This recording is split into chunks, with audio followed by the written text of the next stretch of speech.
Okay, kita akan masuk tajuk baru. Kita akan masuk tajuk bulatan. Okay, sebelum kita teruskan tajuk bulatan, kita kena berkenalan dulu dengan bulatan. Okay, bahagian-bahagian dalam bulatan. Kita kena tahu apa nama dia, apa istilah yang digunakan untuk bahagian-bahagian dalam bulatan ni. First, kita kena kenal okay, yang tengah-tengah ni.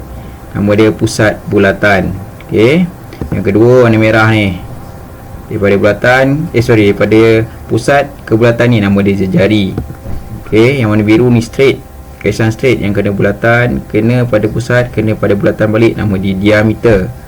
Okey, seterusnya yang keempat, ni garisan yang menghubungkan bulatan ke bulatan tak kena pada pusat pun ni, nama dia perentas.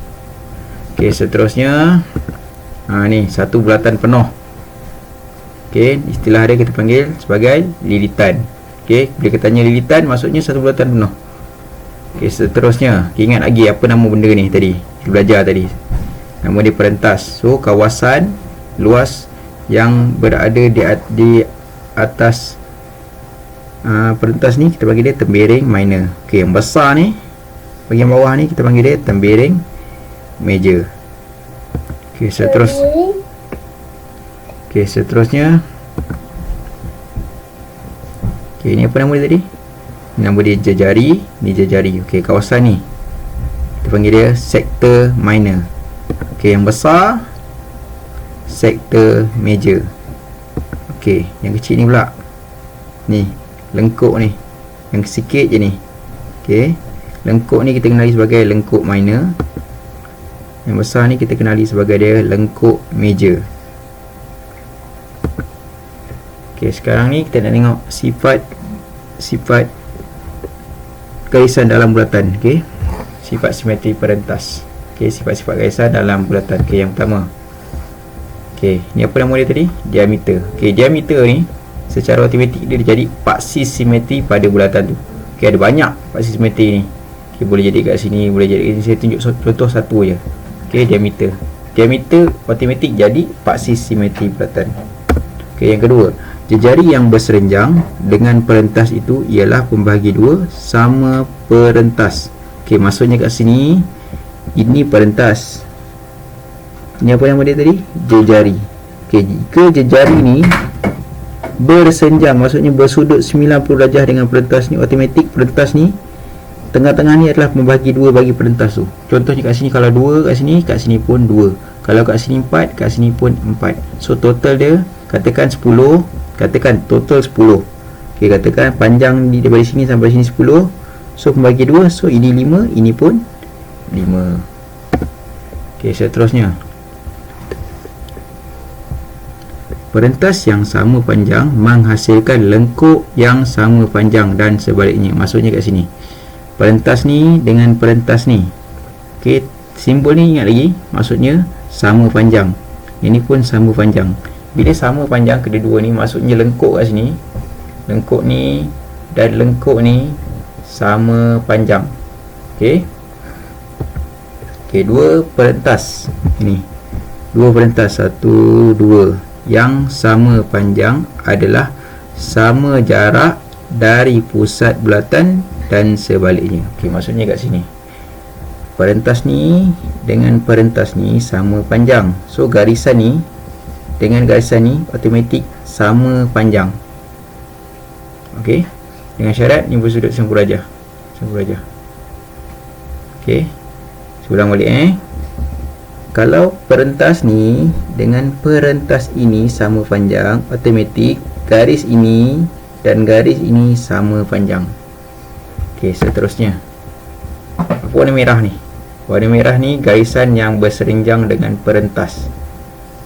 Okey, ni pun sama. Warna merah yang ni garisan yang berserenjang dengan perentas ni. Ingat lagi apa maksud bersenjang? Bersenjang maksudnya membentuk sudut 90 darjah ni. Garisan ni dengan garisan ni membentuk sudut 90 darjah. Garisan ni dengan garisan ni membentuk sudut 90 darjah. So, apa maksud dia?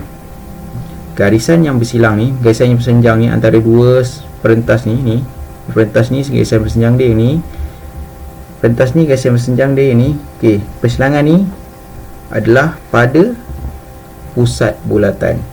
Okey, ini pentingnya kat mana waktu kita nak kenal pasti dekat mana pusat bulatan nanti. Okey, ataupun nak membina jejari bulatan. Okey, tengok contoh soalan.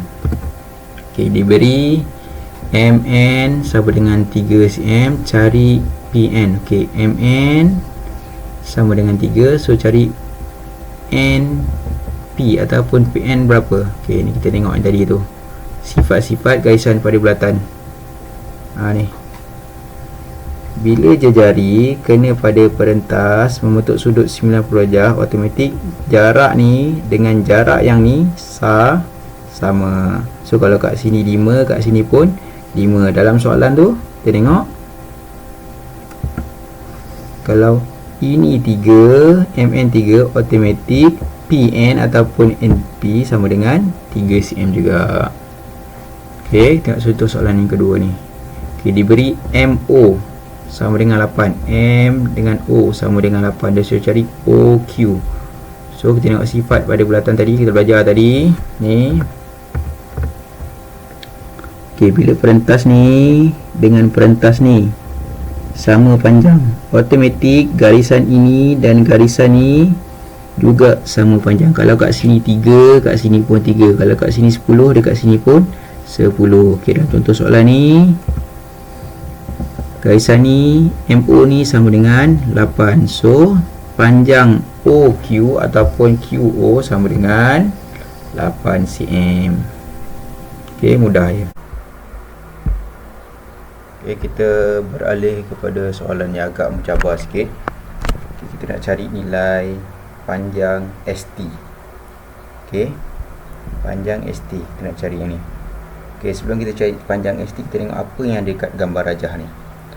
Okey, ingat lagi apa maksud ni, simbol ni dan simbol ni.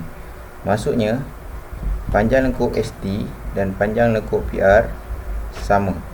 Okey, panjang lengkuk ST dan panjang lengkuk PR sama. Bila panjang lengkuk ST dan panjang PR sama, panjang lengkuk dia sama, maksudnya apa? Secara automatik perentas ST dengan perentas PR pun sama. So maksudnya kalau kita dapat panjang PR, automatik kita dapat panjang ST. So sekarang ni nak dapatkan panjang PR, kita kena dapat panjang QR dahulu. Okey, sebab apa? Sebab QR ni dia punya nilai panjang dia 2 kali ganda, panjang QR ni nilai dia 2 kali ganda PR. Maksudnya QR ni separuh daripada PR. Macam mana kita dapat panjang QR? Kita tengok benda ni. Okey, saya merahkan dan saya keluarkan. Okey, ni 5, 13. Okay, kemudian saya betulkan balik segitiga ni. Okey, segitiga ni bentuk segitiga bersudut tegak. Okey, dia bagi 2 panjang, 2 sisi, ini dan ini, dan kita kena cari sisi yang satu lagi ni, panjang QR yang kita nak cari tadi. Okey, ingat lagi macam mana kita belajar masa satu dulu. Diberi 2 sisi, kita nak cari satu sisi lagi, kita guna teorem Pythagoras. Okey, yang selesaikan kita dapatlah panjang QR 12. Panjang QR ni kita dapat 12. Okey, seterusnya, okey, kita tahu tadi PR ni tadi sama dengan ST. Okey, sebelum dapat ST, dapat PR, kita kena cari hubung kait PR dengan QR. Okey, PR 2 kali ganda QR, kemudian kita gantikan nilai QR dengan yang kita dapat tadi 12. Okey, selesaikan PR kita dapat 24. Secara automatiknya kita terus dapat nilai ST sama dengan 24. Okey, saya harap video ini bermanfaat dan dapat membantu.